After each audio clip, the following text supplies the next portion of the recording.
এখন আর আমাদের কোনো অশান্তি নেই, কেননা আমরা দল বদল করেছি, হয়ে গেছি ওরা। সেদিন সারা রাত জুড়ে চলেছিল সেই বদলের উৎসব।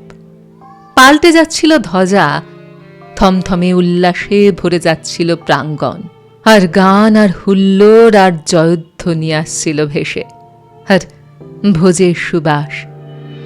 কোনো অশান্তি ছিল না আর, কেবল আগুনের হালকার পাশে তখনও তোমার মুখে গত জন্মের ছায়া দুলতে দেখে, তোমাকে নিঃশব্দ দেখে আমরা এগিয়ে এসে বলেছি, ভয় কি, এই তো ভালো হলো।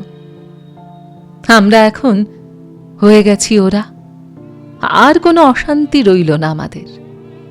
দেখো কেমন চমৎকার কেটে যাচ্ছে আমাদের কৃমিকীট জীবন।